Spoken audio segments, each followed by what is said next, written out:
ଦିନେ ପରିସ୍ଥିତି ଏବଂ ଭଲ ପାଇବା ଭେଟ ହୋଇଗଲେ। ପରିସ୍ଥିତି ଭଲ ପାଇବାକୁ କହିଲା, ମୋ ପାଇଁ ଲୋକ ତମଠାରୁ ଦୂରେଇ ଯାଉଛନ୍ତି।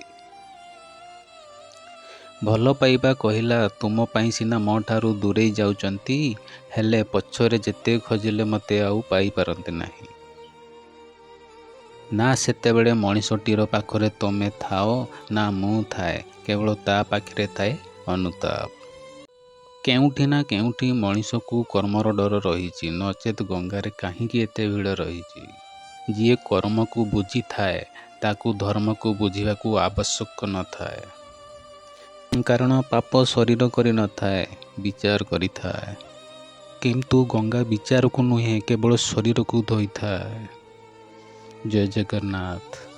ଏମିତିକା ମୋଟିଭେସନାଲ୍ ଭିଡ଼ିଓ ପାଇବା ପାଇଁ ଆମ ଚ୍ୟାନେଲକୁ ସବସ୍କ୍ରାଇବ୍ କରିନିଅନ୍ତୁ ଆଉ ପାଖରେ ଥିବା ବେଲ୍ ଆଇକନ୍କୁ ବଜାଇ ଦିଅନ୍ତୁ।